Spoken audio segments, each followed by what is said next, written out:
And to go in 2-0 down at half-time was,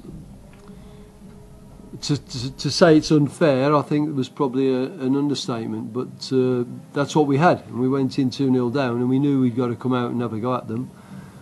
So we wound it up as much as we could. We brought on Andilo and to try and break the lines even more, because they were playing deep and Lebo wasn't getting into the game very much, and we brought on Andila, then we brought on Shabba, thinking, well, if we get a set play, maybe Shabba can deliver a ball for us, because we were in there last third and there was a lot of set plays being given. But they have a 2-goal cushion now, and they're smashing things long and hoping that one of their Premier League players can get on the end of it and do something special. But I thought we defended quite well in a very stretched sort of a game. So at the final whistle, it's 2-0, and you think to yourself, well, I hate the result, but the performance, I don't think, is far from a performance that knocks them over. Take a couple of our chances, have a little bit of luck with their goals, and I think we're not far away. But it's difficult to be happy when you've lost, and this is no different. Coach, just 2 questions for you here. Firstly, just one question. Yeah. Coach, where do you think we lost our World Cup ticket? No, it's Cape Verde. Yeah, this.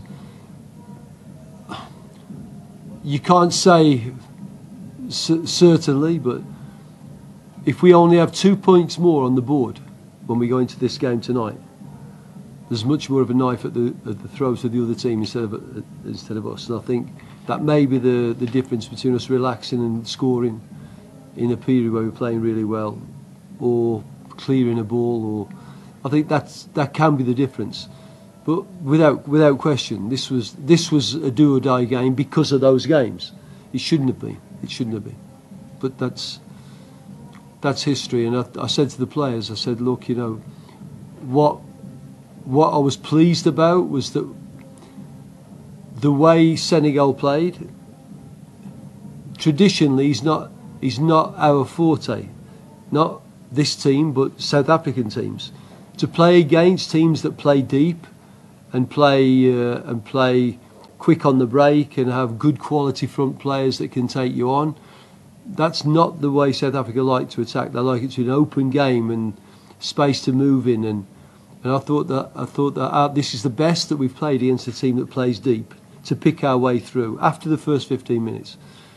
And I think that was encouraging, but again, this wasn't the game that we lost the World Cup ticket. Coach, what now? And are there positives that we take from?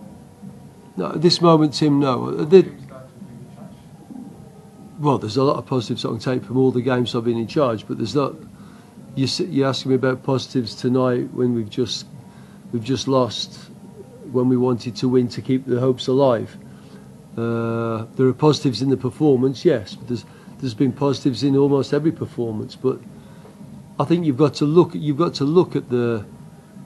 Are we making any progress? And when I say are we making any progress, I mean with the team and the way they're playing and the squad, and are they developing?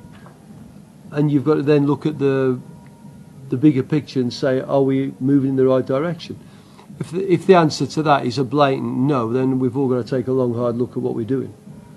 But I don't think we're far off tonight. I'm looking at that, and that's one of the best teams on the continent, and I don't think we're far off. Even though they've got a lot of big name players, I don't think we were far off knocking them over tonight. And that's frustrating for me, and the players, of course. Coach, I also know that obviously it's still quite fresh to start looking ahead, but in terms of moving forward, do you feel this group of players you would like to keep the core, or thinking moving forward in every changes? No, in every development programme. I mean, look, I picked Shabba for the squad tonight. Is Shabba in my plans moving forward? Probably not. And there's probably going to be a few of the older players that you think that probably they're going to be phased out over the next few games. But wholesale changes, throwing the baby out with the bathwater would be foolish, because the players that you bring in have got to be brought in at the right time. They've got to be given the right sort of experience, and that's my argument when we talk about is the national team Bafana Bafana, is that the place to experiment? Is that the place for development? Well, I think you've got to. If you look at some of the England teams or the German teams or the Brazilian, Argentinian teams, they include 4 or 5 that they take a chance. They take a chance losing friendly internationals, so that when they come to games like this, maybe you can throw in a Tobocco Mokoena, because he's had 5 or 6 games under his belt. Whereas if you don't, and you keep plugging away with the tried and tested, and then you're going to throw him in, he has a nightmare and we throw him away. So there has to be a phasing out of certain players and a bringing in to bring through some of the talent we've got, and to make sure that we keep developing. But it's difficult for me to say that now, because I don't want to be sounding like I'm criticising the players that have done. I thought that they did a very good job for us tonight.